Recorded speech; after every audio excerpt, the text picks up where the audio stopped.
So can Fiji go back-to-back in Dubai and make it 2 from 2 in this 2014-2015 World Series? The winner picking up a valuable 22 points, runners-up 19, third place 17, fourth place 15, and then you go right down to the bottom to the Shield winners picking up 3, runners-up 2, and the semi-finalists 1 point. So stand by for more Sevens Gold in Dubai.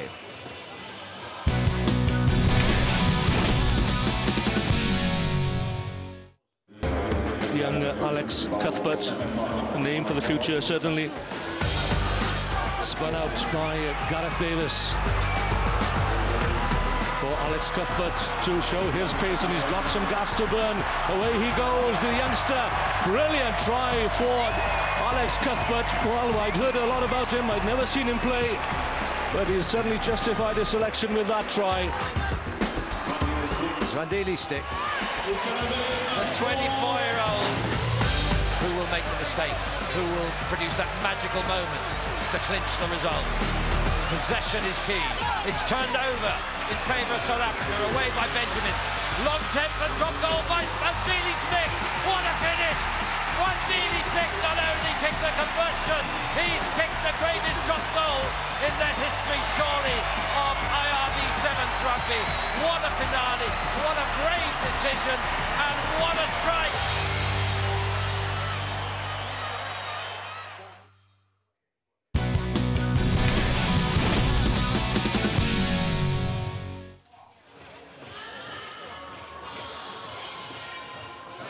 Beautiful conditions again in Dubai for day 2, and just repeating those bowl quarter-final lineups. France against Canada first up, and then it's the United States against Japan, Portugal taking on Brazil, and Samoa taking on Kenya. The bowl made up of the 8 teams missing out on the cup action on day 2 at Dubai, but still a lot to play for. Not too hot first up, and here it is, the first game, the bowl quarter-final. France taking on Canada. Head-to-head. France with a healthy lead in the series over the years, 30-15, 3 draws. Last met in the Gold Coast, and that was in the bowl quarter-final as well. A cliffhanger that day, France winning 21-19. And the starting sevens now for France. The captain is Daniel Murawa is the playmaker. And look for number 9, Vakatawa, the Fijian-born French international. Candelon is their leading try scorer here, the 34-year-old, 60 tries. And for Canada, some familiar names there from over the years. John Moonlight leads from the front, the captain. And look for Sean Duke and Phil Mack to try and spark some magic. The Canadians with the new coach this series, Liam Middleton. The coach for France is Frederic Pomerel. Greg Clark with you for the first match on day 2 at the Dubai Sevens 2014. Alongside me, former New Zealand captain Carl Tanana. Yeah, thanks, Greg. And well, both of these teams will be pretty disappointed to be in the bowl. That just shows you how competitive this HSBC Sevens is now. And well, to get up on day 2 this early is very tough mentally. So it'll be interesting to see who was able to get up and over that hurdle first. So France yesterday at Dubai lost to Fiji 54-7, lost to Argentina 26-21. That was the last play of the match that Argentina managed to score the winning try, and they beat Brazil 24-14. The Canadians on the left of your screen beat Wales 19-14, so a pretty good start first up, and then they lost to South Africa 24-12 and lost to Portugal 26-7, which was a bit of disappointment for them. The referee is Anthony Moyes of Australia. Been on the circuit for quite a few years now.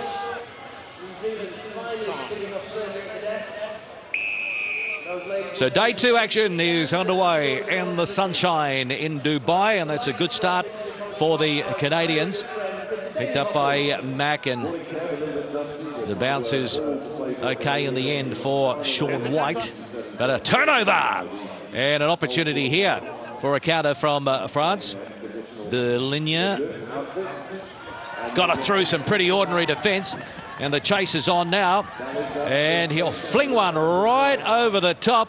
And running in the corner is that man, Candelon. Well, he's a great finisher. He might be 34 years of age, Carl, but he's still got some pace in those old legs. Oh, he can finish, and that's what you want from your winger. And look at him there. Nice as you please, very crisp. But look about that left to right pass after some good work from Delinia on the money and on the chest. That was the secret. And this guy, well, a noted finisher. There's Julien Candelon, just a little in and away. That's a perfect start off the turnover for France. So his third try in Dubai, and the conversion from wide out was successful. So that's a good start for the French, leading by 7 points to 0. Simple turnover, and they then fell off a couple of tackles, Canada, and paid dearly. There's a knock on, and so another opportunity here. And it is Janet. The offload is good. And now looking to stretch it wide out to Virimi Vakatawa, who has plenty of pace. Oh, that's poor defence early on by the Canadians. I think they're still asleep. But the French are making the most of it. 2 mistakes, and they've been punished twice, have the Canadians. From the kickoff, it was a drop ball, it was an easy ball, uncontested. And the French team, well, this guy on the edge is explosive, Vakatawa. Probably not the fittest bloke going around, but he has got some good footwork for a big man, and obviously very strong up top. So 12 points to 0. And again, the conversion was successful from Thierry Murawa. So Vakatawa, most offloads this season. It's been a real find for the French. And what about the scoreline? 14 points to 0. And the Canadians, now they just need to steady the ship and get back into it. So Moonlight, there's a high tackle coming in from Vakatawa. That was reckless, and so this is better. A bit of momentum going forward, and they need a good bounce here. It's been picked up by Foulafau. French contesting pretty well. Penalty though, taken quickly by Mack. Gives it to Duke, and over to the captain, Moonlight, over the 22. Through the hands they go, and a poor pass in the end, straight into touch, so unable to hit back the Canadians. Well, Greg, you're right. I think the Canadians just at the moment aren't all there mentally, and just inaccuracy with their passing. I'm not really sure what they're doing. It's a bit hard for them at the moment, taking into contact too, whereas the French are using the space, not expending as much energy. Time off.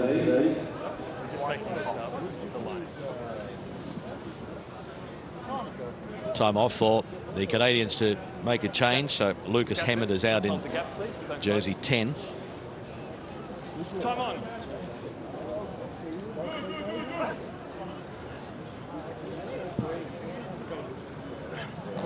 So France inside their own 22. Canadians just have to make their tackles stick. Daniel. And Delinia showing and going, getting it across now to Gorbelet, and the big man is going to be dragged down, but he throws it back in, and there's a slight knock on there, so it was good cover by the Canadians on that occasion. Yeah, good scrambling defence on the near side of the field by the Canadians, but you can already see the Lignia is the key for the French team. 4-player, a lot of yards, dummies, just put players into space.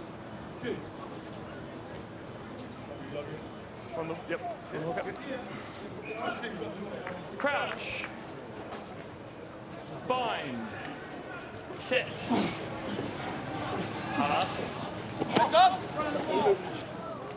Canada inside their own territory. Back. Monstered there by Gourbelet. And the penalty will go to Canada. You can see the respect the French team have for this guy, Phil Mack. They know if they were able to shut him down, and the Canadians' attack is non-existent, so applying a lot of pressure on this young man at the moment. Hammond thought he spotted a gap and bounced out of one tackle up towards halfway, but there's another turnover, and Jeannet picking up Burawa, and through the hands it goes. Deligne now trying to link up with Candelon, showing a bit of footwork. Julian Candelon, so he has got a double. He's on fire. 4 tries for the tournament. Like 23-year-old legs by Candelon. That was some impressive footwork by the experienced player on the wing. He only had a metre to work in, but it was a little jump step, and this is why this guy is the top of the offload list this year. Vakatawa releases the ball. They had a big line out to the left-hand side, but watch the work here. Little step in, and the speed off the mark is the one by Candelon.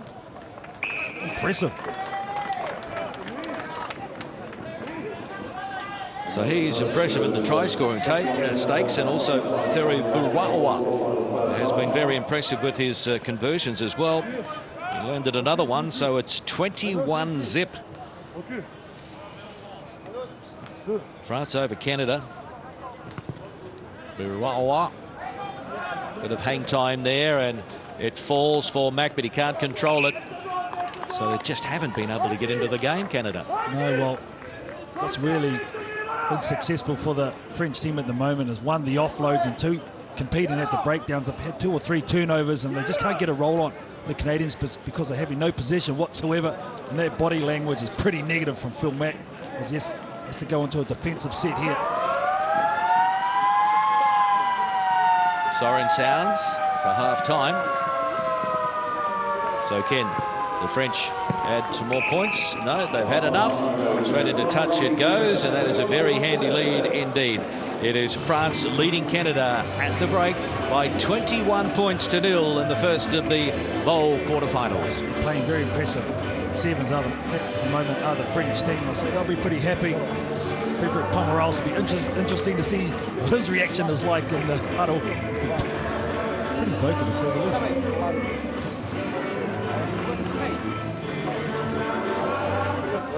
C'est bien, on continue, on a les ballons. On a les ballons, c'est pour ça les gars. On lâche pas, on lâche pas, on lâche pas. Là on prend du plaisir un petit peu parce qu'on a les ballons. Vous connaissez ce genre de match les gars. Faut rester concentré là pendant 3-4 minutes. Vraiment rester très concentré. Ok? Un moment ils vont réagir et c'est sûrement maintenant. Après c'est très bien. On est sur les points d'impact. On récupère les ballons. On est sifflé peut-être 2 fois de trop. Voilà, c'est le seul bémol. Après tout le reste c'est parfait.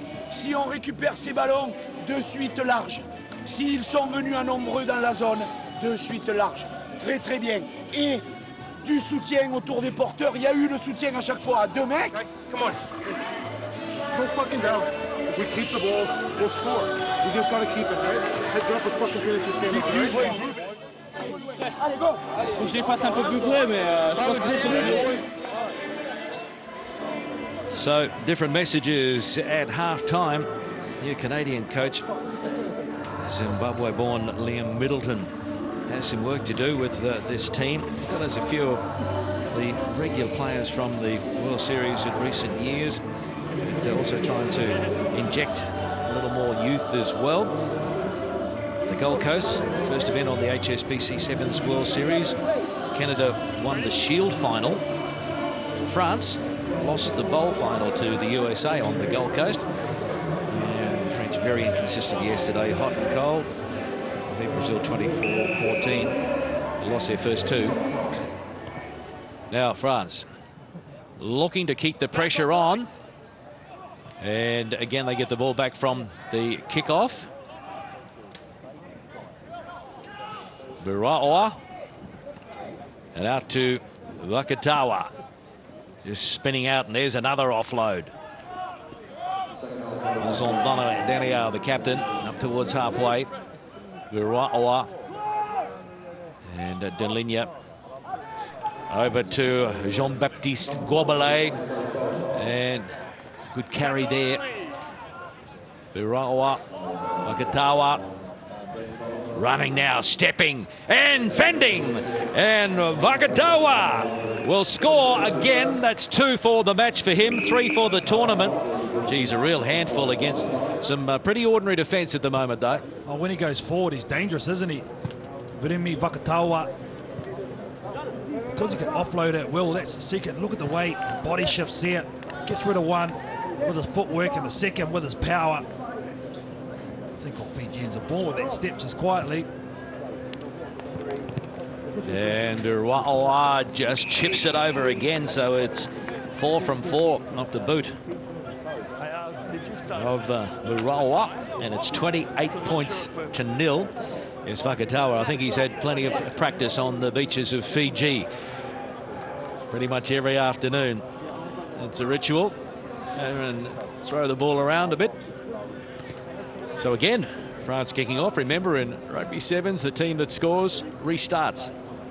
Now Canada, Moonlight. That's a good fend by the captain, and Vakatawa gets him on the second occasion, just the ankle tap. So Mack out to Duke, and Lafau over on the right-hand side. There's no room, and there's a flat pass, but it's okay for Hammond.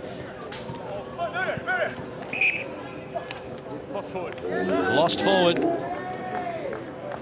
It's all side-to-side stuff there on attack from the Canadian team, but you can just see when the French team do have some confidence behind them. They are very, very good. You can tell that when they're defending well at the moment. Vakatawa, well, I think the day is done for him. He's done his job. Okay.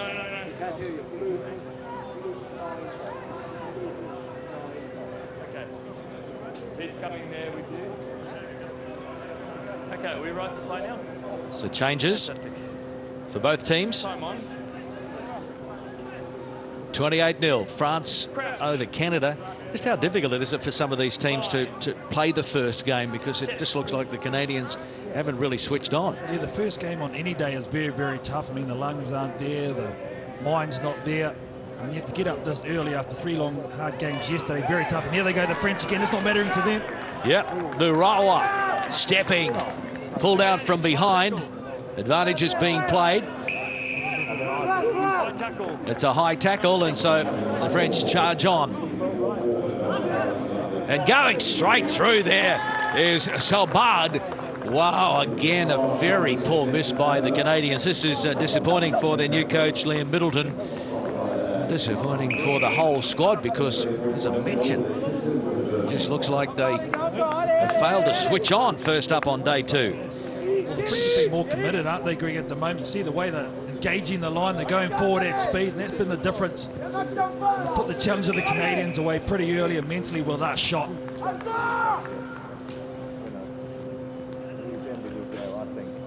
The most disappointing thing too, Greg, is you don't mind losing, but losing like this from not even firing the shot's probably the thing that's bugging them the most, and as a coach, you just can't take that.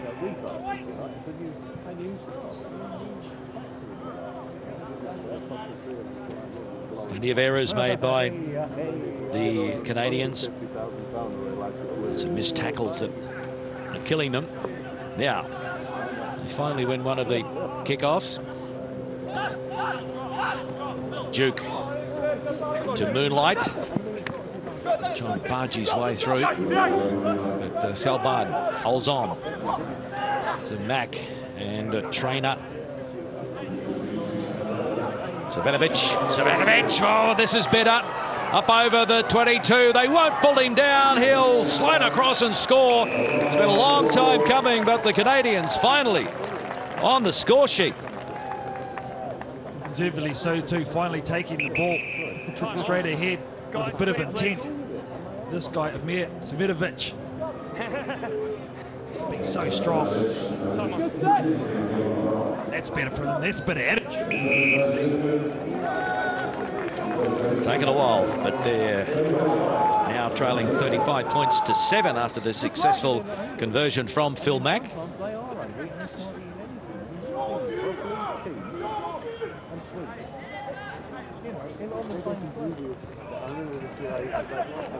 Back and straight down off one of the French players, so it's a play on. Moonlight fell off the tackle of Gobelay, and Logiel flings it over, but it's been intercepted by Traynor. Fling it out wide now to Hammond. He chips, he chases, the race is on, the two number 10s, and oh, who got there? We'll have to check this one. Hammond is claiming a try for Canada. Have you seen this man ground the blue man? Okay, so you're not sure? Okay, we go RVR, please. So this is what we call RVR, the referee video review, where the referee will look at the big screen and he will make the decision.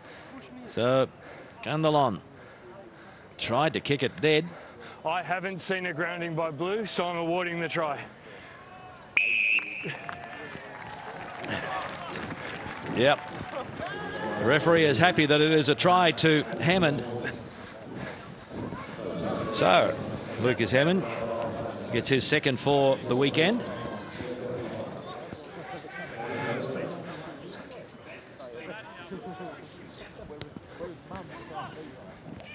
So now 35 points to 12. Was lost forward, no advantage. Lost forward by France. Over here's the original knock-on. First of 4 bowl quarterfinals on day 2 at Dubai. Then we'll get into the Cup quarterfinals. Who will it be lifting the trophy at the end of the day? Can Fiji go back-to-back in Dubai? And can they go back-to-back on the current World Series? Mack trying to step his way through.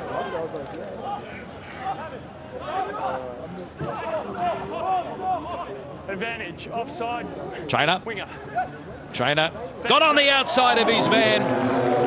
So finally, they're stringing some tries together, but you cannot really come back from 35-0 in the second half.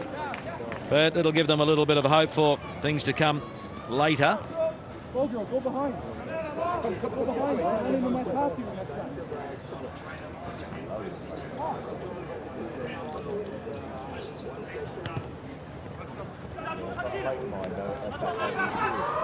Logiel and Sobard to in a go, picking up Perez.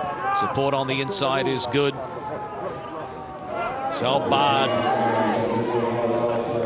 and Gobelay showing it to Logiel, pulled down by Moonlight over the 22. Pops out now, and it's going to be Sobard offloading. And can they just string a few passes together, because it looked like they had the overlap, and there's that man again. He's got a hat-trick. Julian Kendelon, 3 tries in this match, 5 for the weekend, and a very impressive first up performance in the bowl quarterfinals for France.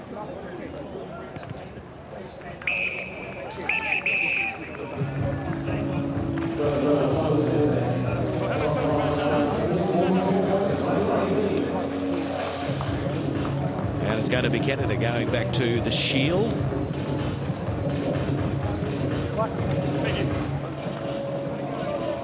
So full time in the bowl quarterfinal. France have beaten Canada by 42 points to 19. Very comprehensive indeed. The match facts. Not a lot of joy there for the Canadian coach, Liam Middleton. 13 tackles missed, a lot of them in the first half, allowing France to get on a roll. And while they did miss plenty, at least Duke managed to pull off 5, trying to lead his team from the front. Most carries, captain Moonlight, and trainer for Canada, Gobelay and Candlon for France. So a good first up effort by France. That's the first of the bowl quarterfinals, done and dusted.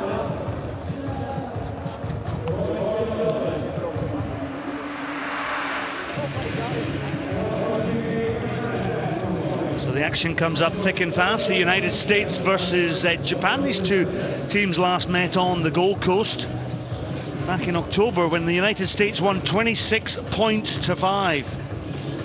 Well, Mike Friday selects a strong lineup with Danny Barrett and Andrew Durutalo in the forwards. Madison Hughes captains this side, but it looks as though Zach Test is benched following an ankle injury yesterday. Japan, the newest core team on the HSBC Sevens World Series, have not won a game on the circuit this season. 5 defeats on the Gold Coast, 3 yesterday. Can they taste victory in Dubai today? Yazuku Kawazuru is their standout forward. The side is skippered by Katsuyuki Sakai. Two teams are ready to enter the field. My name's Scott Hastings. Alongside me, former Tongan international Willie Luosi. I do believe that we played against each other in the 1995 Rugby World Cup. Rivals then, friends in the commentary box. Disappointing Japan yesterday, Scott. Conceded 121 points, only scored 2 tries, and after the Gold Coast, where they came 5th or 15th out of 16, you'd think they'd send a stronger team, because if they don't...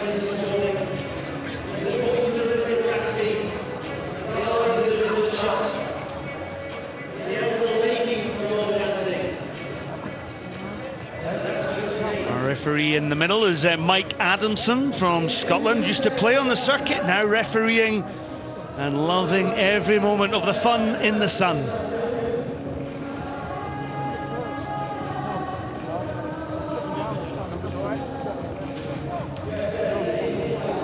So with the kickoff, Ola Nua for the United States. Of course, lots of interest here with Carla Niles in the starting lineup, the side coached by Mike Friday, and a lot of expectation about improvement within this USA team under the guidance and tutelage of the former England star, Kenya coach, of course, as well. And well, they call him the geezer. And he'll be trying his best to inspire this United States team to victory today. Japan with early possession, though. We'll just slow the things down through Takashi Suzuki. They're getting a little bit of space on the outside and tried to power his way through. Danny Barrett up to the challenge in a copybook tackle, but he didn't roll away quick enough. And a good start for the Japanese. A kick then by Sakai, just pops down to the halfway line. Didn't gain too much territory there, up to the halfway line. And that's where we're commentating on. So we'll have a great view of this throwing out the line out. Takashi Suzuki then. That doesn't look too straight to me, and Mike Addison, the Scottish referee, agrees with me. Just early days, Willie, these mistakes costing Japan possession. Yeah, it is. It's the first game on the second day, and so the bodies might be a little bit sore. You've mentally got to do the right things, and you know, set piece, scrum, line out kickoffs. They spend hours practicing it, and that's just not good enough at this level. So feed in this scrum, powerful scrum for the Americans. All taken through the middle, up and over that halfway line. Danny Barrett recycles the ball. Well, the flying machine is on the outside. He's not being used yet. Madison Hughes to Carla Niles. Danny Barrett, this is good play by the United States, spreading the ball wide. You can see how they're trying to stretch this Japanese defence. Good play on the outside now. Turnover ball, though, for the Japanese. Can they spark something? Well, there was an option to go down the near side and punch some penetration into this United States defence. Ball picked up by Kawazuru. Better ball. Sojima. Sakai.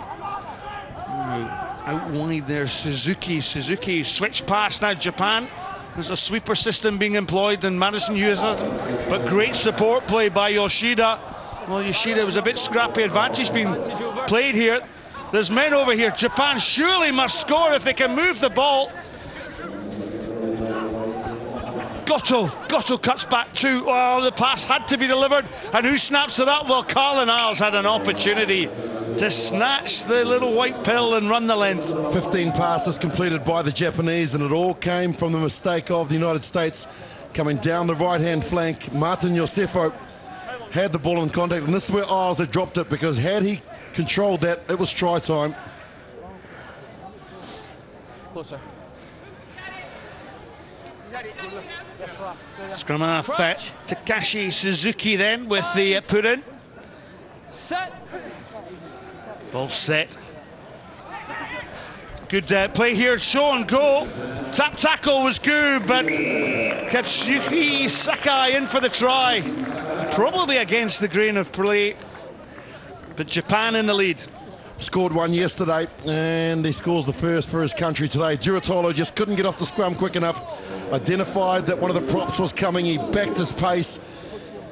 Went the hard way, but nonetheless, that's the first 5-pointer for Japan. A good start. Shanghai, the skipper, will be taking the kick here. Plays for the Toyota Shuttles team. I can hear what your coach is saying. I know what you're going to say to me. Madison Hughes just questioning the referee there. Mike Adamson felt there was a knock-on earlier on. Great little dink kick. Just to extend the lead, 7-0 to Japan. Scotty had a word with Mike Friday about half an hour ago as the team were warming up. And he just said that sometimes the 50-50 calls haven't been going their way, in particular on day one, and they just haven't got a team that's qualified enough and good enough to actually take full advantage of when it doesn't go your way. Danny Barrett took the ball. Quick tap and go, surely the United States should just go, but Madison Hughes, the skipper, will just slow things down. Dartmouth University player. And look at the way that they bring Isles in closer to where the ball is. In the past, he'd stay out on the wing and get the flu. Now he's going looking for work, and he's in nice and close. Wide out play.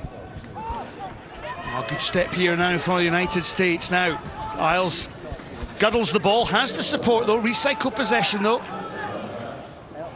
Loose pass though, and that's sloppy there, and picked up by Madison Hughes.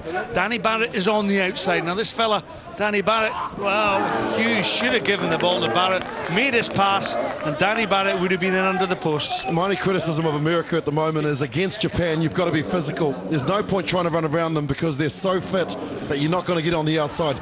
If you go into contact with them, you're going to bring in 1, 2, maybe 3 of them, and that's where the space is at the moment. They're just going lateral and they're playing into the Japanese hands. Yeah, you're interesting. Yeah, that's a great comment, because yesterday Scotland really took them on, passed a lot of ball out of the tackle, made passes like that, and beat Japan 47 points to 0. Ball taken then by Kawazuru. Tsujima. Ball steps back in by Sakai. Sakai makes the half break, steps Madison Hughes. Sakai's away, he has support, and that was in the shape of Kamele Tsujima. This is Suzuki playing advantage here. Suzuki, tackle is made by Madison Hughes for the States. Still advantage. There's the knock-on, so Mike Addison will come back. Was it a deliberate knock-on? Well, he's going to his pocket, so you ask yourself that question. In fact, Barrett started running as soon as the whistle blew. He knew, and he bought a bit of time, and now it's 7 against 6. Yeah, the power play then for Japan. Can they make it tell? Danny Barrett in the sin bin for 2 minutes. There he is, in the naughty chair.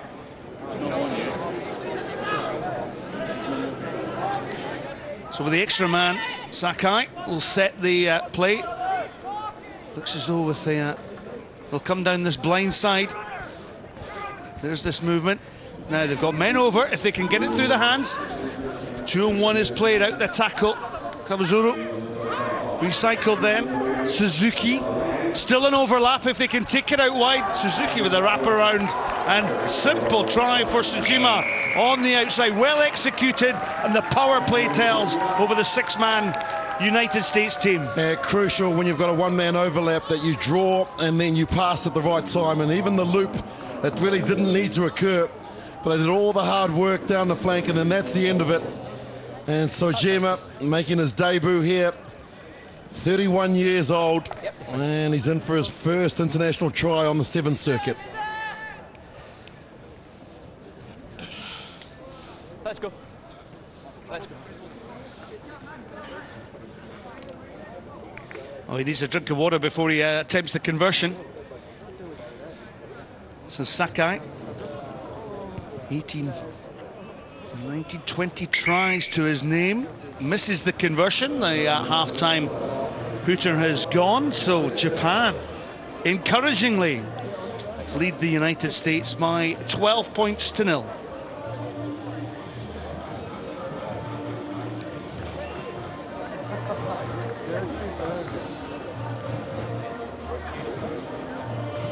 Let's go.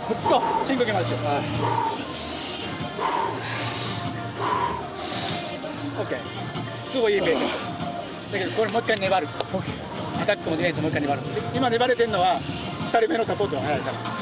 OK。もう一回そこだけ絶対アタックの継続意識。慌てなくても絶対穴あるやん。でもう一回インサイドサポートしっかりする。で最初のキックオフもう一回マイボールから。で相手6人だから絶対空いてるとこあるから。We're in business. If you decide to go to the middle, we're isolated as you've got man either side.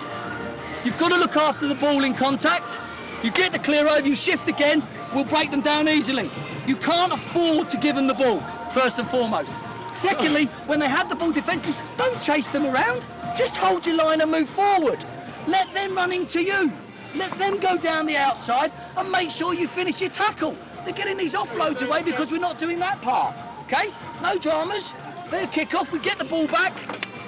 Shift it. Come on, boys. Believe in yourself. Use the ball. Isn't that interesting? Yeah, that the two coaches respectfully, Tomohiro Sagawa saying that keep the ball, work in twos. That's the crucial thing that we need to do here. Whereas you heard from Mike Friday, can't afford to chase them. Why are we chasing them across the field? Hold your line.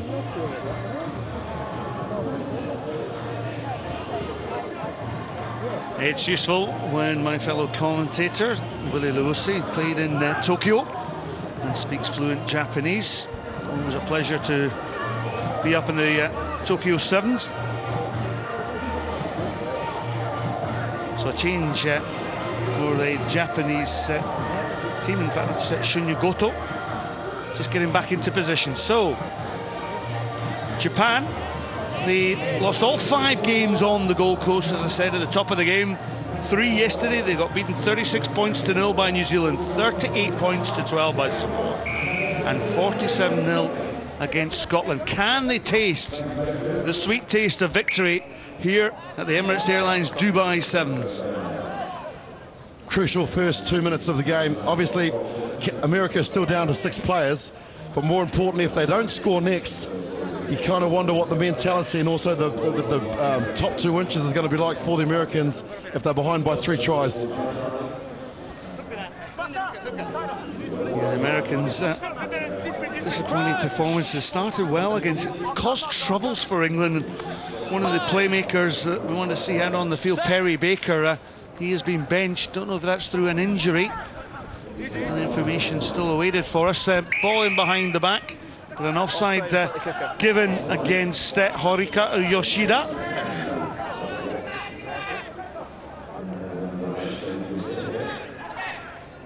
He's an interesting selection as well. Scott Yoshida hasn't played for the national side since Hong Kong in 2006. And so now as the core team, they've brought him back. He's 33 years old. And he just tried to get that extra yard in front of the ball kicker. Maka Unufe. This is Andrew Durutalo, so the heavy weights being used there, but a forward pass off Madison Hughes, and these are the types of mistakes that must be driving Mike Friday crazy, the coach to the United States team. They're back to their full complement of 7 with Barrett coming off the Naughty Boys chair. And look at that, errors made, 5-1. And really, Durutalo's a big unit. You just give him the ball and say, go forward, son. And you don't need all the fancy stuff, just give him the ball. Sakai straight behind that scrum, but took his eye off it.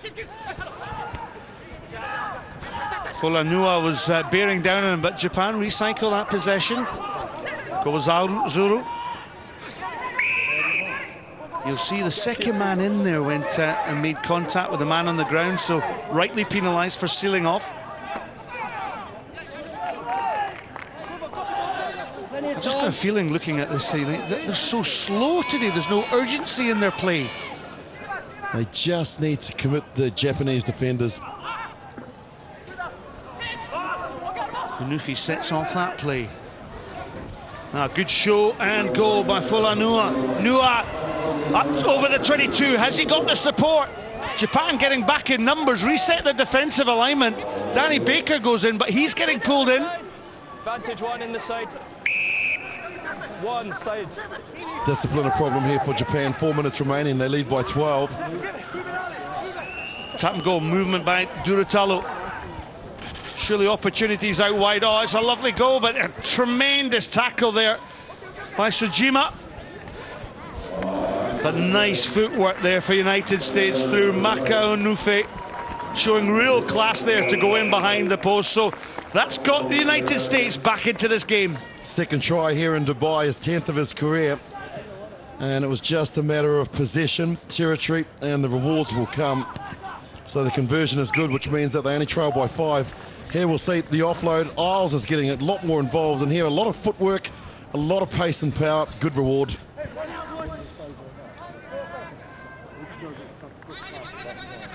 So the gap's been closed, and with a 5-point differential, if the United States could score again and convert, they would take the lead. Japan 3 minutes away, just over 3 minutes away from their first victory this season. It would give them an awful lot of confidence if they could do it, but the United States do have firepower. Great high Lingen kick, the knock on gives the possession to the States. So out wide, Danny Barrett, he'll fancy it down the tram lines. Look at the aggression, the gritty play here. Isles has his hands on the ball as well.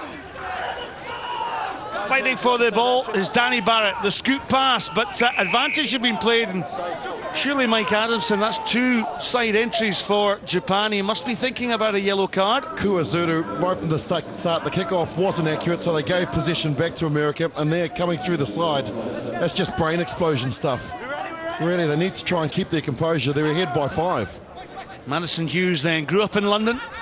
Favourite team is the New England Patriots. He sets off the wide pass now. This is Isles, the YouTube internet sensation. Oh, again, good footwork here by the United States. The wee little pop pass over to Nua, and Nua barges his way over the line, and because it's right under the sticks, that makes the conversion almost a formality. They've always had a lot of time for Faloa Nua. Saw him in Sri Lanka at the Carlton Sevens, where he made such an impact there as well with some of the franchise teams. There's the get out of my way, don't argue, I'm going to score the 5-pointer. And he's brought it close to the post, this to take the lead. So Madison Hughes, the additional 2 points on offer here to stick the United States in the lead. He was confident with that one. Normal order restored for the United States. 2 converted tries.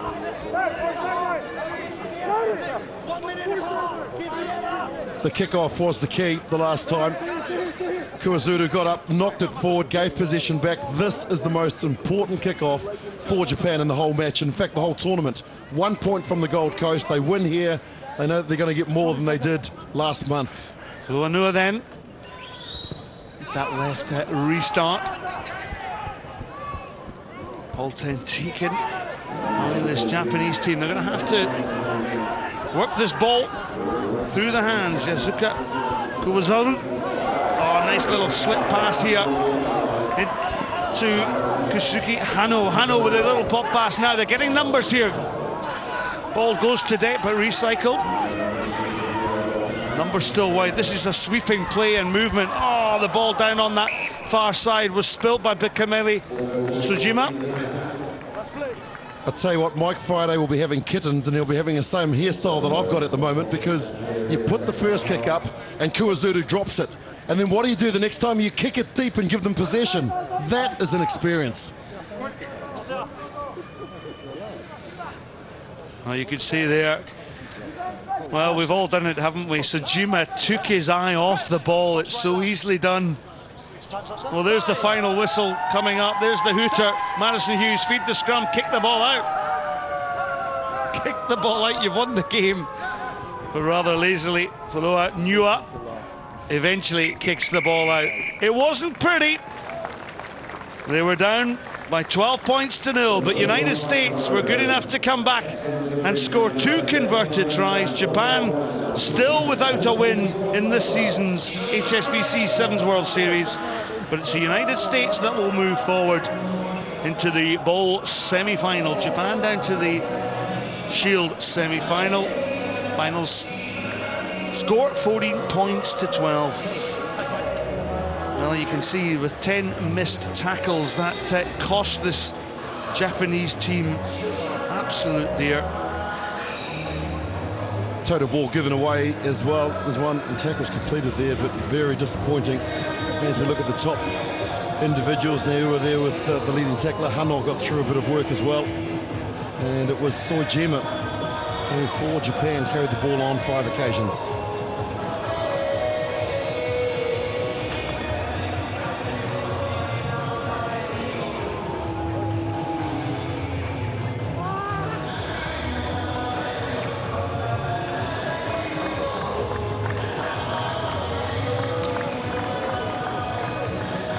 So 2 games down, plenty more to come. 2 in the bowl quarterfinals. Portugal against Brazil up next, and then Samoa disappointing yesterday against Kenya, yet to find their rhythm this season. This is not where they would want to be playing their rugby, with Olympic qualification in the offing, of course.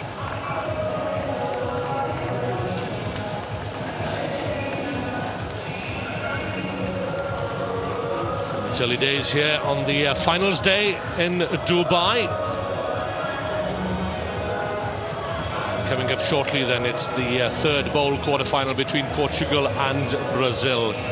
Brazil here, of course, by invitation, and as the host nation, they are already on the target for the Olympic Games in Rio, and they're looking to get experience under their belts before 2016. Portugal, well, they played 388 tournaments, 124, but I suppose it was Dubai in 2012 that was their greatest moment, when they defeated England and South Africa on the same day. And here they are. Darito Estevez is their top try scorer. Pedro Leal is their top points scorer ever.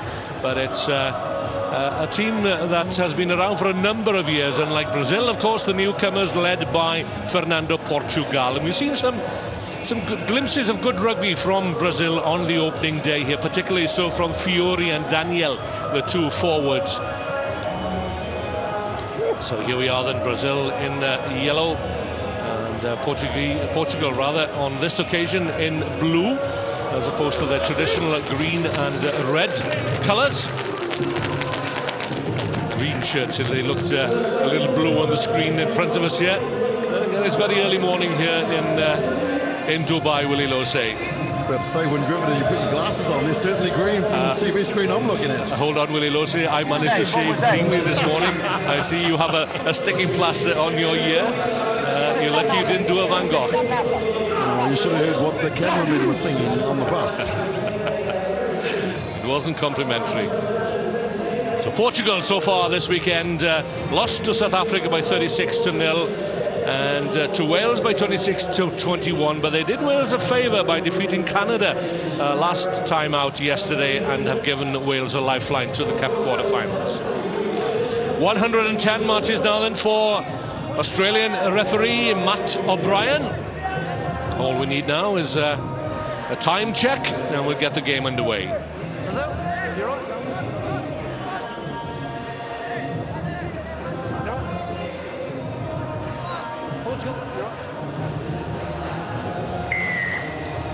So the 3rd bowl quarterfinal, Portugal against Brazil. 2 nations that share a common language, and here sharing a common purpose as well, looking for a place in the bowl semi-final.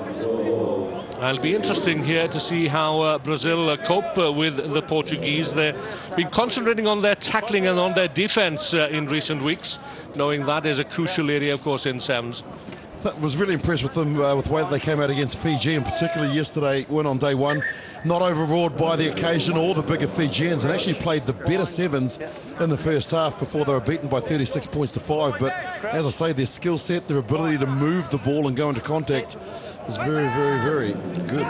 Yeah, they lost to Argentina, the near neighbours, by 17-5, and France 24-14. And the telling statistic as far as Brazil are concerned are the missed tackles. They've missed more tackles than any other team in the tournament this weekend. So Andres Romagnoli will have drilled that statistic into his charges overnight. And they get the first penalty decision from Matt O'Brien. Good work by Harvey getting in, getting his body over the ball. I thought that he wasn't really supporting his own body weight, but the referee disagrees with me. And their first opportunity to go to a set piece has been very, very efficient. They scored 4 tries yesterday as well, which is always a compliment, but mistakes like that by not finding touch will not please the coach. The coach of Brazil, Andres Romagnoli, a former Argentine representative. Portugal with ball in hand. In with a tackle is Brazil number 7, Alan Martins. He'll have to learn to release the player. Swept out there by João to Nuno Guedes. That's Aderito Esteves, the top try scorer boy, as he scored some crucial tries for Portugal, and in particular the one that led to that famous victory over South Africa here 2 seasons ago. Very quickly are the Brazilians, but they've left a gap behind. Fiori with the all-important tackle there on Nuno Guedes, and again it's advantage Portugal here. Good refereeing by Matt O'Brien, calling the advantage over. Let the game flow, that's the mantra. Portugal still inside their own half, looking to dig it out, and yet again it's another penalty against the Os Tupis, as the Brazilians are known. Not as fluent as they were yesterday, the Portuguese. Passes going to ground, which means that you can't get the momentum that they've had, and so you go back to a set piece, or you go back to go forward. They've got to be crisper. When those passes have got to be more accurate than they are at the moment. Well, their first appearance for a number of years on the international circuit. It's a step up for these players in particular. It's a new group of players to that which appeared in Las Vegas, I think it was a few years ago. So they're getting used as well to the requirements of Sevens rugby, and getting used to the idea of recovery and everything that goes with the preparation for an international Sevens tournament. Good try. Good try. 3 games in one day. It saps the energy, the heat here in Dubai. It's 10:20 in the morning. It's in the mid-20s, I should think. So still waiting for our first score in this third Cup Bowl quarter-final. Midway through the first half, snapped out there from the fire by Nuno Guedes. Scrum half in 15s. Up almost to the Brazilian 22. Good counter-rucking here from Brazil. And they've won a few turnovers on the first day. And interesting, and another telling statistic is that they've won more turnovers than Portugal. So they are learning all the time. Tremendous work from Daniel, and then Silva coming in behind through the gate and using his body weight to make sure that they drive over the ball. And on that occasion, they certainly found touch. And we're going to make the same mistake they did some 60 seconds ago.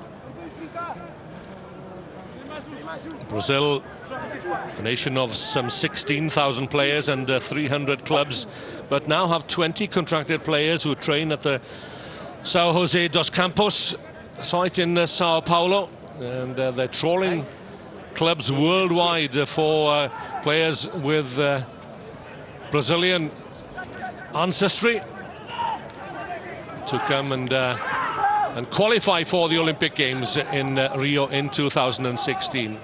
So it's exciting stuff out there in Brazil, as they have embraced the oval ball. Possession surrendered once more. There is Giuliano Fiori with the headgear from the... Well, he plays Sevens for the Apache Sevens Invitational team, a UK-based team. A back rower in 15s, a prop here in the short coat. Sit.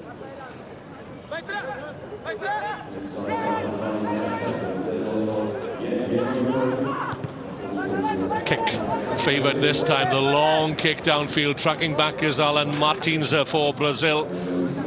So the ball just trickles in to touch as the clock runs down to the final minute of this first half. I watched the bench from Portugal there on that occasion, and Thomas Morias, he was hoping that ball was going to stay in play because it was the right tactic. The execution was just a little bit off. He got a leg break there, and he really wanted the ball to just continue to go straight. Martin Schäfer comes on for Brazil, the number 2 in place of Matheus Daniel. Through very quickly was Fiori. Esteves with a long pass into midfield. Now then, could we see our first try of the game? Some intricate stuff from the Portuguese, but they're not making any headway at all. Esteves, now this looks more promising. Pedro Leal into the 22, cuts back inside, turns Felipe Silva inside out, the last defender, and finally we have our first score, claimed by Portugal's top point scorer ever, Pedro Leal. Congratulations to Matt O'Brien as well. That is brilliant officiating, and the red card is going to Giuliano Fiori for the tip tackle on Esteves. He allowed it to go through. The try came from it. But at one stage there, he was going to come back from a scrum. He let the advantage go. And this is the tip tackle. Fiori, he took Esteves into a position that he didn't need to. And then he let him go. Time's on. So here we go, Esteves. Yeah, a dangerous tackle spotted by Matt O'Brien. Allowed play to go on.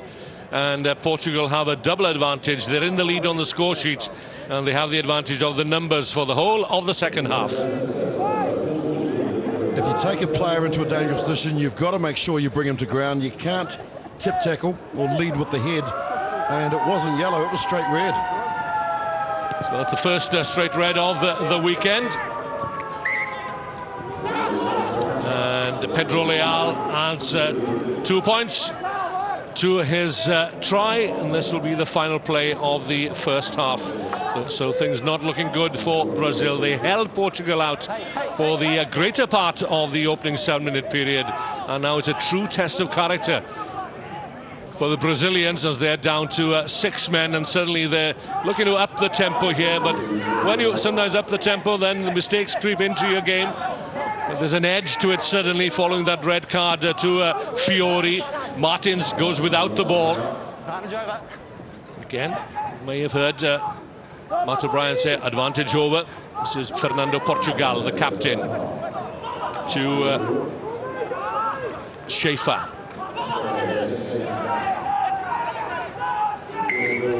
Brilliant Esteves again. You've mentioned him, that the amount of tries that he scored, but his defensive work there was outstanding. And Portugal want to carry on with it. There's a man down. So there'll be time off for attention to the injured player. Play, please. Well, Matt O'Brien wants Portugal to get on with play, and Pedro Leal protests, pointing to the guy on the ground and saying, hang on, how can we progress with a man down, injured? Knock on. 6 on 6. So there we go. Matt O'Brien blows for half-time with just that solitary score for Portugal's Pedro Leal. His conversion as well means that Portugal lead Brazil at half-time in the third bowl quarter-final by 7 points to 0.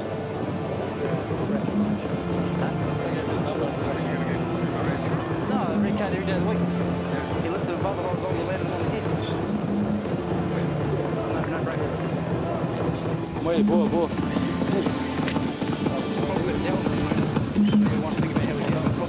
Agora, caras, temos que fazer tudo mais lento. Tudo mais lento. Vamos a hacer 7 minutos 6 caras solamente. ¿Está claro? Entonces todo muito más tranquilo. ¿Está claro? No nos apuremos, en Adele nos estamos apurando cuando tiramos la bola y mantenemos la posesión. Mantenemos. No rack, temos de ser muito soft, mas já temos 3 racks. Calma, porra. Malta, não se precipitem. Cabeça levantada, jogar com confiança, bons passos, circular a bola e andar para a frente. Circular a bola não é passar a bola para o lado, é malta. É quando tivermos as vantagens, quando tivermos as superioridades, vamos forçá-los, ok? Tratar bem a bola, ok, malta? Pedro Neto is the coach of Portugal, and standing alongside him is Thomas Morais. He is Mr. Rugby in Portugal, in charge of the Portugal 7 squad for a number of years, 15s as well.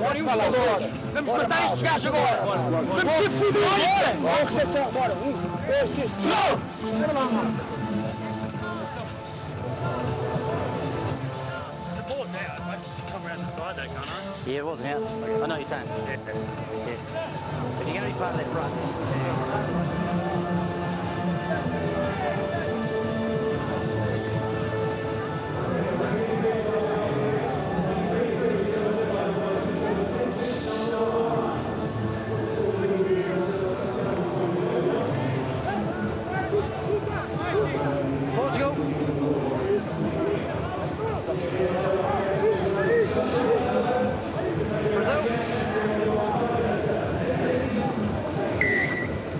Just the one score separating the teams at half-time. Portugal lead Brazil by 7-0, but remember that Brazil are down to 6 men following the red card shown to Juliano Fori for the tip tackle on the band in the background there with the locks. That's Aderito Estevez. Andres Romagnoli had a stern word to say to his charges, the Brazilians, at half-time, and his task, he says, as he's building from scratch, is to identify the need to become more of an offensive team, and that'll be the next step up for Brazil, having paid lots of attention to the defensive frailties of late. So Portugal looking to make the extra man count to the long, striding Aderito Estevez goes in for Portugal's second try, and you'd expect the floodgates to open now. Yeah, well, Estevez might get the credit for the try, but take it back to the penalty, and it was actually Vasco Mendes, that won the turnover for his country and his team. And you give this man half a chance. It's great to see him running freely. I think this is the first time in a long time win that he's actually injury-free.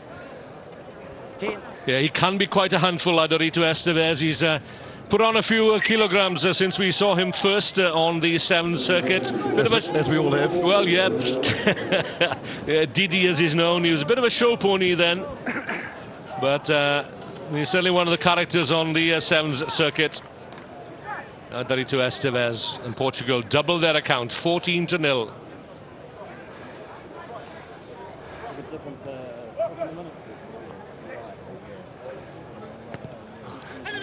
Leal puts in the high kick in midfield, but it's well taken here by Brazil. Now then, can they get into this, back into this game, or get into this game, I should say? Full marks for effort. And the path of the pass is blocked. That was David Harvey, formerly Australian Sevens representative back in, I think it was 2008. Alan Martins got good pace, but he can't evade the clutches of Aderito Estevez. And probably just miscommunication there, because David Harvey had done all of the hard work and beaten so many of the Portuguese players. All he needed to do was offload. They were running beautiful lines, and he went one step too far. They'd overrun it, and they'd come back. Yeah, I think we do well to remind ourselves also that Portugal, but for a cup quarter-final appearance in Port Elizabeth 12 months ago, could well have been in the relegation zone last season. And Spain it was in the end, of course, that were relegated, and Japan promoted. So we're talking of Olympic qualification this year, but there's also core status qualification for a number of teams. 10 and 7. And Portugal could well be one of those teams as it stands at the moment. The winners of this match will take on the winners of the next, Samoa v Kenya. And it just goes to show just how much depth there is in this tournament, because you think about it, Canada on their day can beat anybody. France are down in this division. And as I just mentioned, who would want to take on Samoa or Kenya? Yep, Kenya going through a difficult period at the moment. Paul True, the coach, rebuilding, and of course he has his eyes on Olympic qualification as well. The 4 top teams at the end of this series will automatically qualify. Other countries go into a repechage situation. Oh, well picked up there by Carl Murray. Very experienced Sevens exponent. This is Diogo Mateus. Mateus! There's an old head. Here's Diogo Mateus. Protest all round in the Portuguese camp. Yeah, there's going to be another card here. So Brazil down to 5 men for the next 2 minutes. They've already lost 1 player, sent off for a tip tackle. I kind of wonder whether a penalty try there may have actually been better than actually going down to 5 players, because now it's just not a contest. Well, this is award the penalty try and carry on. Well, this is what Pedro Leal was asking of the referee. Couldn't be certain perhaps that a try would have been scored, but it's almost a certainty. Commentator's curse, isn't it? Almost a certainty here. But again, Portugal, well, that's poor play. This is the incident there. Okay, he's taken him out. Give him the try, holding him back, but award the try. Keep it at least part of a contest. 7 against 5. It's hard enough playing sevens with 7 players on a massive field. Go down to 5 and it's just almost impossible. Hey, come on. So Brazil will look to retain possession. Can they play the clock for 1 minute 20 seconds whilst they're down to 5 men and keep the score down to 14 points difference? That could well change in the next few seconds as Bernardo Cardoso goes in the hunt for a 3rd Portuguese try. Esteves is there to use his height and weight, but Brazil in amongst them once more. And once again they've given away a penalty. Surely there can't be another yellow card. Not smart rugby when it's 7 against 5 and you want to go into contact. That is just foolish. There's space out wide. Why are you trying to take them on in the close quarters? So let's see whether they've heeded your advice, Willie Lose, and of course they have. Nuno Guedes is over in the corner there. The man who says that he'd like to meet Ma'a one day. Well, there's a greater chance of him achieving that now that Nono, by all accounts, has signed for Toulon in southern France. Moving the ball along, that's where the space is. And my phone is running hot. It's a simple game, isn't it? Move the ball away from contact, especially when you've got a 2-man advantage.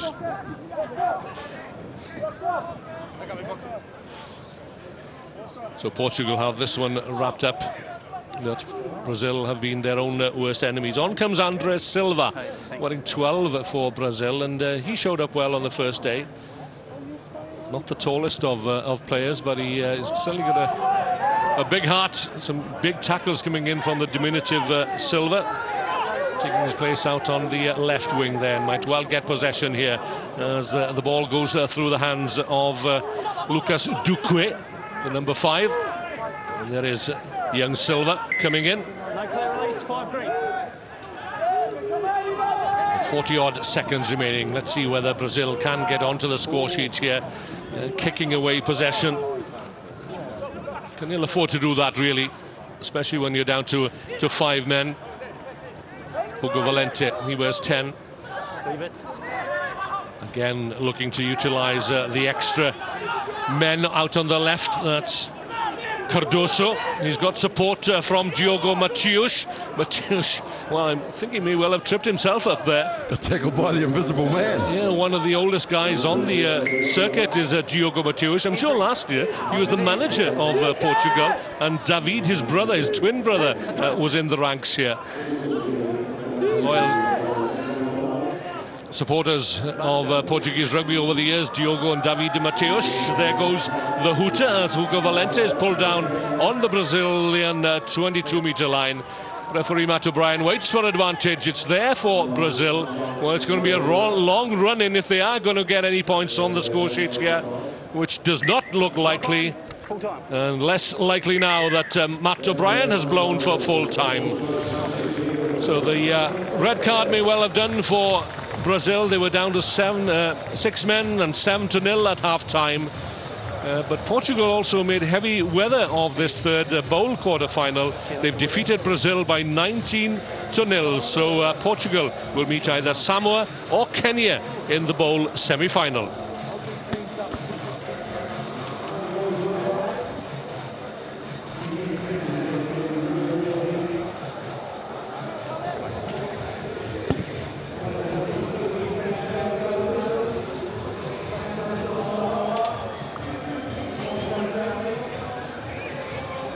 bowl quarter-final time then it is, and it's Samoa up against Kenya.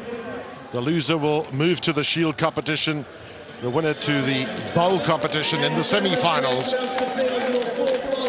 And, well, it was certainly a mixed bag yesterday for the Samoans.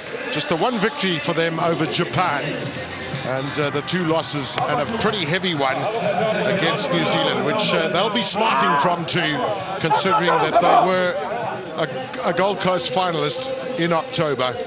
Well, for Kenya, a very poor day for them, losing all three of their matches, and by some hefty margins there too. So they just really didn't look into it. Samoa go into this game too with only 11 players in total of the 12, because Afa Iona has been suspended for 3 games for a headbutt in yesterday's first half match against New Zealand. But the Samoans, we know the quality that they've got. Carlton Arna, former New Zealand Sevens captain, they have got the quality. They've got to put it together. Well, no doubt about that, Gavin. They'll be very unhappy the way they perform for sure on day one, both of these sides. So it'll be interesting to see how they approach it, both of these teams. Daniel Sakuta there with a catch. He had a super day yesterday for Kenya in a very much a losing cause. And Leonard Mugaze from the Homeboys Club in Nairobi. And they just seem to lack confidence yesterday, the Kenyans. Can they put something together today? Both teams missed a lot of tackles yesterday, and that was really the Achilles heel for the two nations. 2 hands in the ruck. For a while now, Kenya getting a fair amount of possession. Key question for them is holding on to it. So the knock-on coming there, and Samoa with an opportunity to get into the Kenyan defence. Already the Kenyan team looking a lot more physical than they were yesterday, especially at the breakdown. They know that they need to. They need to aim up there some more. Well, that's the staple of their game. They love that contact area, don't they? Well, I guess the Samoans will know that the Kenyans don't kick much either. They like to carry the ball. Samoa, one of the top 3 kicking sides, along with South Africa and Samoa, historically. Not afraid to put the ball to the boot if needed. That's not always the case. Otto with the pass out there to Asafar. Coming back from Loa Luri. Number 1 offside. Pina Lavasa very much part of that play too. So just building up here are the Samoans, looking for the opportunity. Lola Lui, and running onto full pace there was Fatua Otto. He's had a pretty good season thus far. This is going to be a finish here, and it'll be Lola Lui who's in that fine position of in the history of HSBC Sevens, being number 8 in terms of total points scored. He's had a terrific career. A great support line there from Lolo Lui, ever experienced, but it was a run from Fatua Otto. He made the Kenyans tackle him. He drew in 3 defenders, and then the offload was what got him through the hole. Lolo Lui, and he's going to convert his own try. And perfect start here for Samoa. Well, we saw pretty much, as we have a look at this too, the finishing touches here, and Samoa really one of the passing teams as well. 3rd most passes yesterday. They like to move the ball around, and of course look for the men who've got the pace, and certainly Lolo Lui, he didn't need a lot of it on that occasion, but some really good team effort from Samoa.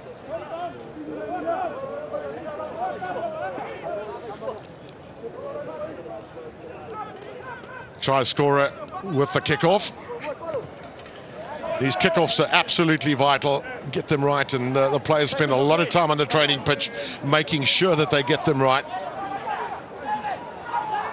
This time Kenya coming away with it. Daniel Sakuta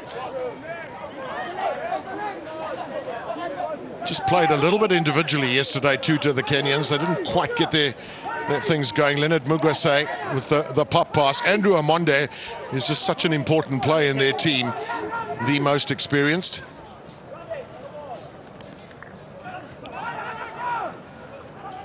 Dennis Mohanji taking it in, but that's for the 2nd time now. It's a knock-on from the Kenyans.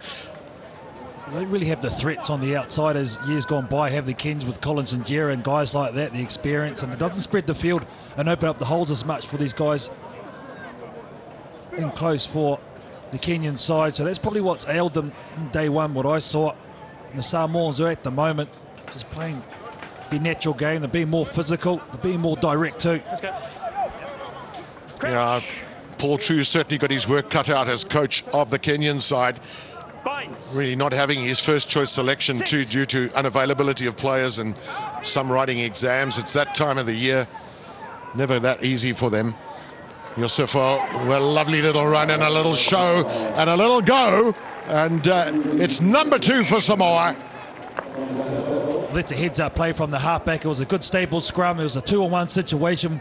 And it's so tough to defend because the halfback is on the other side of the scrum. You can see it here, gets a clean heel, gets quick, and there's no way that the number 1, Mangini, can get out of that scrum quick enough to stop this guy, Tom Yosefo.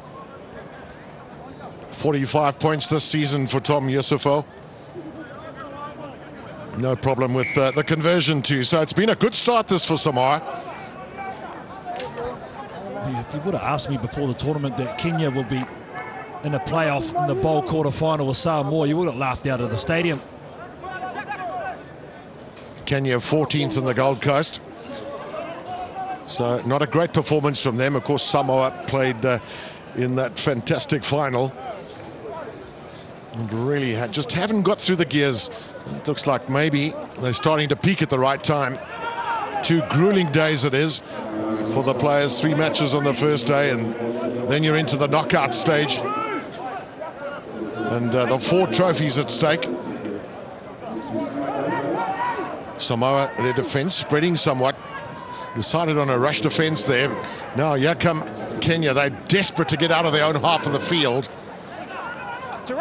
Just really have been stuck in there without an opportunity of getting out. And as we said, they don't kick the ball, they like to carry it.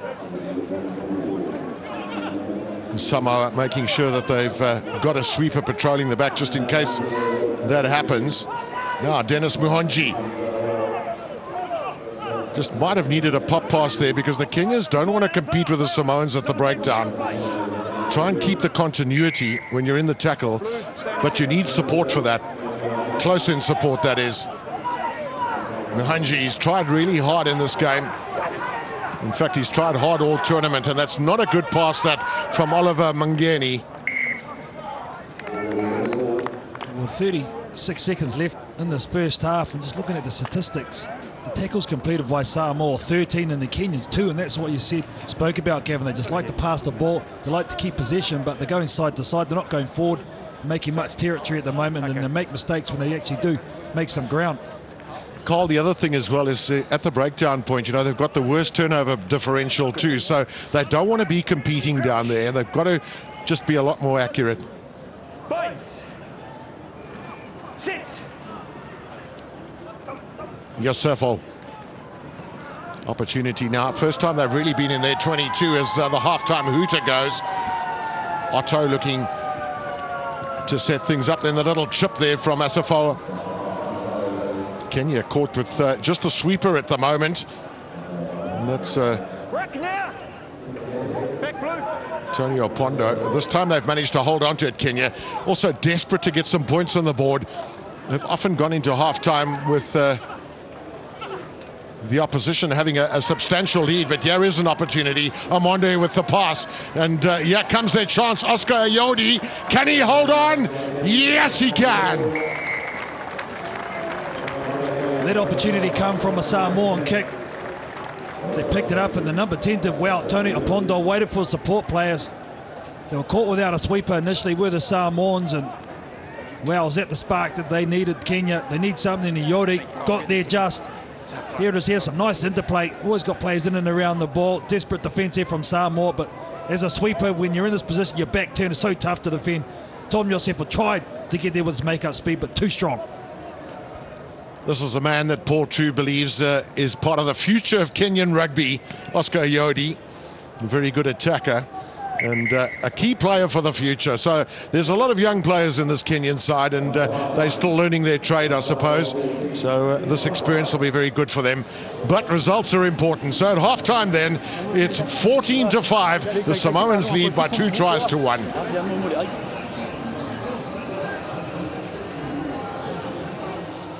quicker, Oscar. Muga, you're wasting time by going to the left and then going to the right. Clear the ball first time, otherwise we're giving them time to settle in the breakdown and into their defense, alright? Okay, when we play to our second last player, their last 3-4 players work together really hard.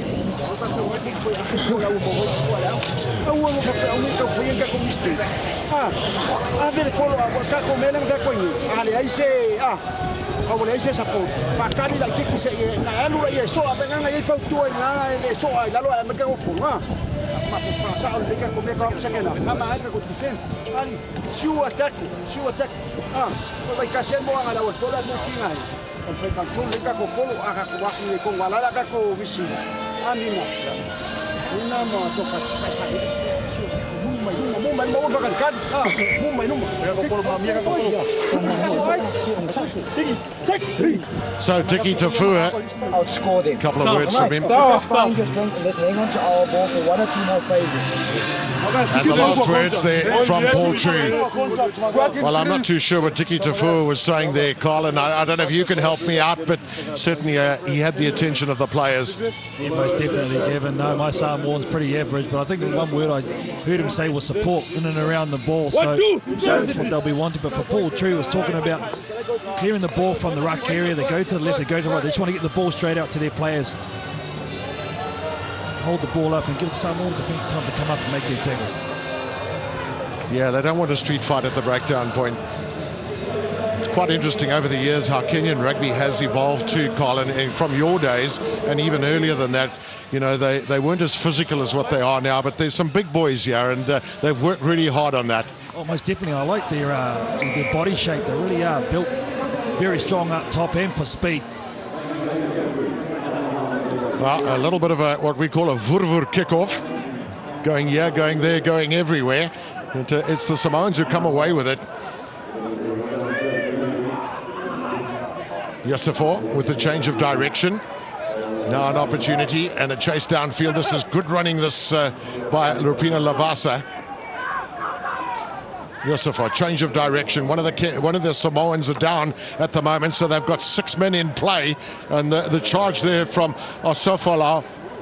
Big chase downfield, and it's a good start this for Samoa in the second half. Oh, impressive start, as you said, Gavin. Down to 6 men were the Samoans on attack, but as soon as this guy got it, Siosi, Osofolau, he just backed himself. It was good technique. He changed the ball from the right hand to the left just in case he needed a fend, but there was a point where he just made the decision to go, and that's what I like. You can see it here, there's just the back end of it. The head's back, the back's arched. There's that full tit.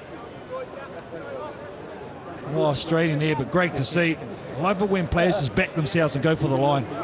Yeah, and the chameleon with the eyes at the back of the head too, just making sure that whoever's chasing me is slightly out of range. And then the big swallow dive. Conversion's not a bad effort, but just marginally wide. So comfortable this from the Samoans, and a really good start. Go the Manu. They've got supporters out here in Dubai too. The breeze blowing at the moment, which is slightly into the Samoans, so quite nice running against the wind if you are going to be flipping the ball around. The wind coming from the northeast.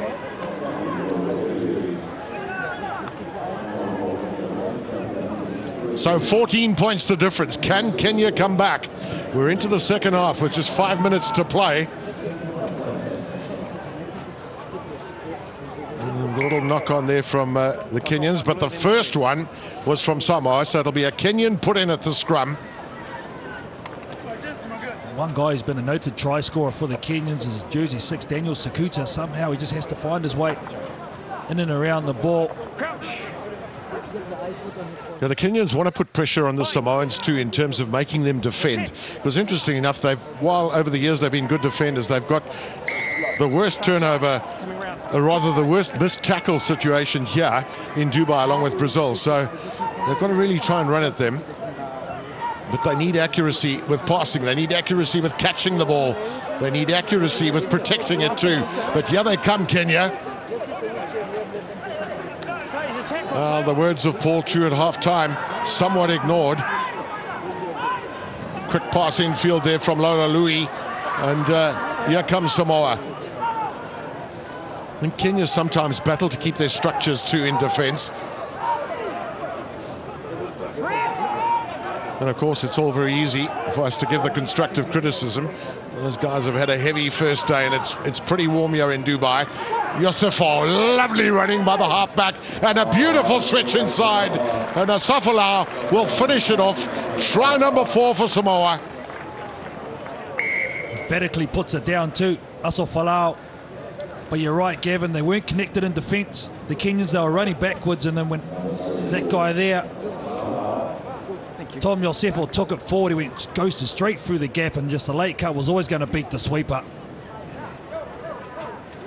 Just such a beautiful execution too, wasn't it? The little pop, not too heavy a pass, just flip it up, and the man changing direction. A lovely read. And the thing too, you don't have to take the contact once the sweeper's drawn. You just make that little change of angle. You're not taking in the contact, you're not expending any extra energy, and that's just an easy try.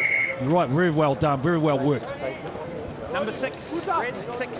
Couple of changes for Kenya, bringing on Alex Olaba and Bush Mawale. And 10 as well. Very often, remember, this is for fresh legs as much as it might be tactical too. Kenya in the knowledge that they have got to score pretty quickly if they want to have any say in this game. But they're basically 3 goals away, 3 scores away. And Samoa looking like they are heading to the bowl semi-final. Good strong tackle from the try scorer Sofilau. This is Oliver Mangeni. You can see there, well, they've won the penalty, but again, not efficient at the breakdown always, Kenya. Yeah, high tackle there by the try scorer Asafalau, and here they go again, Kenya to the right-hand side, do they? Leonard Mugaze, and then out from the ever-industrious Dennis Mahonji. You can see how well committed the Samoans were. Now here's another chance for them. Surely they're going to score here. Is there enough support there? It was Rapina Lavaso who stopped and decided to bring it back in field. That's good play by him too. And remember, you can go backwards in 7s if you wish to, just to regroup, get your players in line, search for the break lines.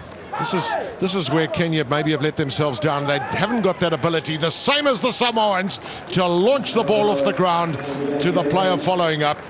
And Tila Mealoi with another try. 5 of them now to Samoa. Yeah, some nice offloading from the Samoans. First it was on the wing by Asafalau, but there it is there. This guy here for me has been the one. Tom Yosefo on a number of occasions has given some good offloads.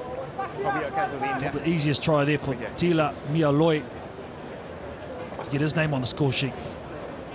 That's pretty much a match-winning try, one would think too, as the score moves up to 33 now. And the Samoans, well, I'm sure that Tiki Tafua, their coach, must be feeling, you know, yesterday we had an up-and-down day, but here we are, we're starting to get some rhythm, and that could augur well for the balance of the competition. Most definitely. They just didn't look comfortable, did they, yesterday? And you're right, just getting some confidence within their game in this one. They're playing a lot better. They're playing as a team. They say it's not how you start, it's how you finish.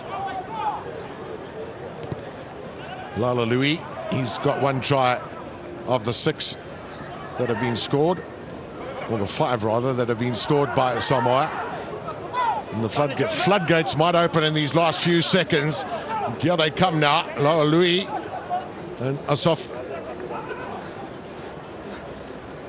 back it comes again. Are they going to finish this, Yosef? Oh, you made right, Carl. He's really been an integral part of this. And it's the little inside step and another try. It's a brace for Tila Mealoi. 2 tries in 1 minute for the big number 10, and he'll have the final say in this match. But good distribution again. As the big man, Asafalau, setting it up. The distribution from Tom Yosefo, and then the step and straight running from the replacement Tila Mealoi. See it here, watch this nice pass, good 15 metres, another one there from Suialo, and then running forward, the defence is running across, a little step, puts them off, good finish. It's so good too if you can bring your replacements onto the field and they can immediately make an impact, and certainly Tila Mealoi showed that then. So it's 40-5 then. The Samoans, well, are they on fire? They certainly will be part of the bowl semis. for the Kenyans. There were a lot of tough situations there, and they tried desperately, but again it was missed tackles that let them down.